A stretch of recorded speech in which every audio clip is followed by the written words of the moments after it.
Student हम लोग class first year में एनिमल किंगडम के बारे में पढ़ रहे थे। तो बच्चों, एनिमल किंगडम क्या है, इसमें हमने बताया था कि एनिमल किंगडम जो है ये बहुत ही विस्तृत और बहुत ही बड़ा जगत है। ठीक है, इसमें हम विभिन्न प्रकार के जंतुओं के बारे में जानते हैं और उनका वर्गीकरण करते हैं। उनकी समानता तथा असमानता के आधार पे हम उन्हें वर्गीकृत करते हैं। ठीक है, तो नियर अबाउट आज तक हम लोगों ने 12 लाख से अधिक जंतुओं के बारे में अध्ययन हम लोग कर चुके हैं। ठीक है, तो ये वैज्ञानिकों की बहुत बड़ी उपलब्धता है जो कि हम लोग इतने अधिक जंतुओं की खोज की हम लोगों ने और उनके बारे में हम लोग आज विस्तृत जानकारी कर चुके हैं।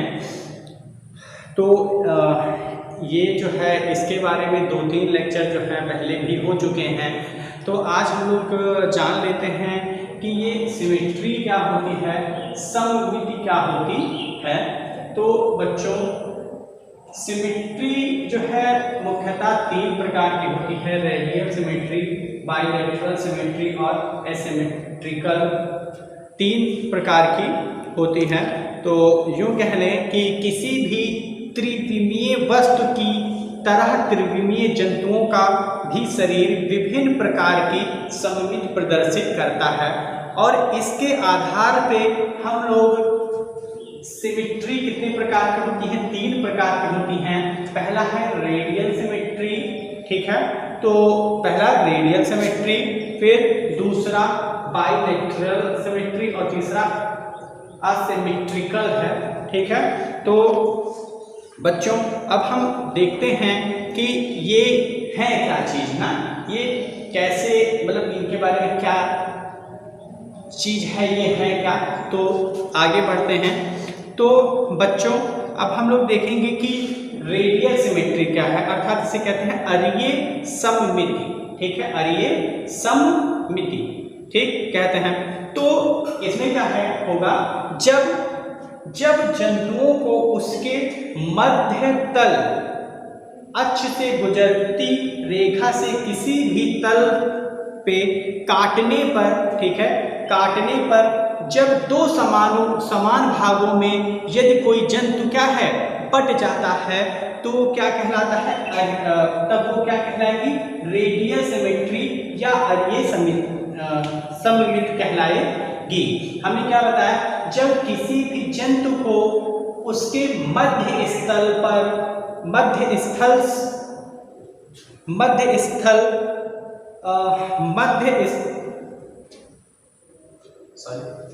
हमने इसमें क्या बताया, रेडियल सिमेट्री हमने इसमें बताया जब जंतुओं को इसके मध्य स्थल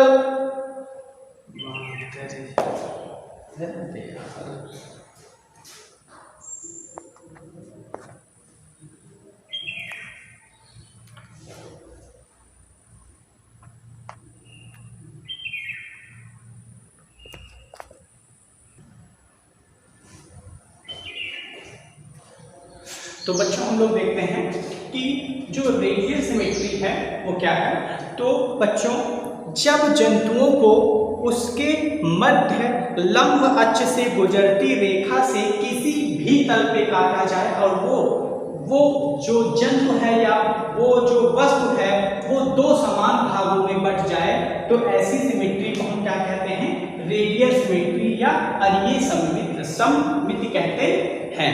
फिर उसके बाद आता है द्विपार्श्व सममिति अर्थात बाइलेटरल सिमेट्री क्या है। तो बच्चों, द्विपार्श्व सममिति उन जंतुओं में पाई जाती है जिनमें पृष्ठ व अधर तल के साथ साथ अग्र व पश्च भागों का भेद स्पष्ट होता है। ऐसे जंतुओं को मध्य तल अक्ष से काटने पर जंतु बाएं व दाएं भागों में समान रूप से बट जाता है। जैसे क्या, जैसे इसका जो उदाहरण होगा उसका क्या होगा, स्टार फिश होगी। ठीक है, इसका उदाहरण क्या होगी, स्टार फिश होगी ना, इसका उदाहरण होगी स्टारफिश, इसको अगर हम क्या करेंगे, किसी भी तल से काटेंगे तो ये बराबर समान भागों में बढ़ जाएगी। पर बाइलेटरल सिमेट्री है वो, उसका उदाहरण क्या है, मानव है। तो ऐसे है ना, ठीक है, ये मानव है। अब क्या करेंगे, जब हम इसे क्या करेंगे, मध्य भाग से काटेंगे तो ये दो समान भागों में क्या होगी, बट जाएगी, दाएं और बाएं भाग में। तो ऐसे जंतु जो दाएं और बाएं भागों में ऐसे बट जाते हैं उन्हें बाइलेटरल सिमेट्री कहते हैं, या कोई ऐसी वस्तु जो बाएं और दाएं भागों में बराबर भागों में बट जाए तो उसे बाइलेटरल सिमेट्री कहते हैं। फिर असिमेट्रिकल क्या है, मतलब असिमेट्रिकल क्या है, जब जंतुओं को मध्य तल से दो या दो से अधिक भागों में विभक्त करने पर यदि विचाराधीन भाग समानता नहीं दर्शाता है तब जंतु क्या कहलाएंगे, असिमेट्रिकल कहलाएंगे। ठीक है, तो ये बात हम लोगों ने समझी कि क्या होते हैं, तीनों के बारे में हम लोगों ने जाना। अब आगे हम लोग देखेंगे कि शीर्षीकरण देखेंगे, शीर्षीकरण क्या है। ठीक है,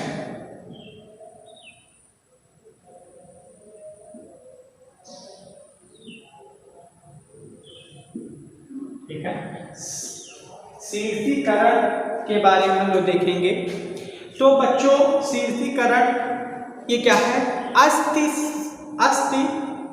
सममिति वाले जंतु जब जलीय और अधिकांश स्थानबद्ध या जल की सतह पर निश्चल उतरने वाले होते हैं, फिर भी अरीय सममिति के कारण ये अपने चारों ओर के जल से भी ये अपना भोजन प्राप्त कर सकते हैं और वातावरणीय उद्दीपनों, परिवर्तनों तथा संवेदनाओं को ग्रहण कर सकते हैं। इसके विपरीत द्विपार्श्व सममित जंतु अधिकांश गमनशील होते हैं, इसीलिए भोजन ग्रहण के लिए मुख तथा उद्दीपनों को ग्रहण करने के लिए संवेदांगों का गमन में आगे रहने वाले छोर पर स्थित होना लाभदायक होता है। तो शीर्षीकरण क्या है, पुनः एक बार फिर से देखते हैं। अस्थि सममिति वाले जंतु सब जलीय और अधिकांश स्थानबद्ध या जल की सतह पर निश्चल उतरने वाले होते हैं, फिर भी अरीय सममिति के कारण ये अपने चारों ओर के जल से भी ये अपना भोजन प्राप्त कर सकते हैं और वातावरणीय उद्दीपनों, परिवर्तनों को ग्रहण कर सकते हैं। इसके विपरीत द्विपार्श्वीय जंतु क्या होते हैं, जैसे मनुष्य है तो क्या है, ये द्विपार्श्व सममिति का जंतु है। तो ये क्या होते हैं, अधिकांश गमनशील होते हैं, इसीलिए ये भोजन ग्रहण के लिए मुख तथा उद्दीपनों को ग्रहण करने के लिए संवेदांगों का गमन में आगे रहने वाले छोर पर स्थित होना इसमें क्या होता है, लाभदायक होता है। फिर इसके बाद जो है पाचन तंत्र क्या है, इसमें पाचन तंत्र देखेंगे।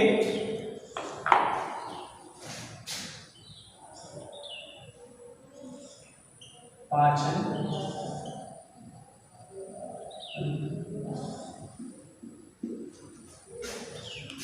तो विभिन्न कोटीय जंतुओं, स्पंजों तथा नाइडीरिया में पृथक आहार नाल नहीं होती है। मतलब हम लोग ये जो पाचन तंत्र ये सब क्यों देख रहे हैं, क्योंकि हमें विभेद करना है समानताओं के आधार पर, असमानताओं के आधार पर हमें जंतुओं को वर्गीकृत करना है। तो अब पाचन तंत्र के बारे में हम देखेंगे कि जितने एनिमल हैं उनके पाचन तंत्र में क्या क्या क्वालिटी है, तो इसीलिए पाचन तंत्र पढ़ रहे हैं। तो निम्न कोटीय जंतुओं का मतलब जैसे स्पंज तथा नाइडीरिया, तो निम्न कोटीय जंतुओं स्पंज तथा नाइडीरिया में पृथक आहार नाल नहीं होता। स्पंजों में भोजन का पाचन जो है अंतःकोशिकीय होता है। क्या हमने बताया कि स्पंजों में जो भोजन है वो अंतःकोशिकीय होता है, और नाइडेरिया में देह भित्ति से घिरी जठर वाहिनी गुहा होती है, जो क्या करती है, भोजन का कुछ पाचन इसी गुहा में होता है और शेष अंतःकोशिकीय होता है। तो स्पंज में क्या है, पूरा का पूरा अंतःकोशिकीय क्या है, पाचन होता है, और नाइडेरिया में क्या है, अंतःकोशिकीय पाचन और गुहा में पाचन होता है। यही गुहा बचे हुए पोषक पदार्थों के वितरण का भी काम करती है। फिर त्रिस्तरीय द्विपार्श्व जंतुओं में आहार नाल के रूप में पृथक पाचन तंत्र का विकास प्रारंभ हुआ, और विकास क्रम में इसका विकास होता रहा। जैसे द्विपार्श्व संहति है तो उसमें अलग अलग जो है भोजन को पचाने के लिए अंग हैं, जैसे आहार नाल है ना, आहार नाल के रूप में विकास है। और स्पंज तथा नाइडेरिया में क्या है, कोई इसमें जो है आहार नाल पृथक नहीं होती है, भोजन को पचाने के लिए क्या है, आहार नाल पृथक नहीं होती है। इसमें क्या है, जैसे स्पंजों का उदाहरण हमने दिया, तो हमने बताया कि स्पंजों में भोजन का पाचन कैसे होता है, अंतःकोशिकीय होता है, और नाइडेरिया में हमने बताया कि अंतःकोशिकीय होता है और गुहा में होता है। इनमें कोई पाचन, इनमें कोई आहार नाल पृथक नहीं होती है, और जबकि द्विपार्श्व। फिर देह गुहा, नेक्स्ट हेडिंग जो है देह गुहा क्या है,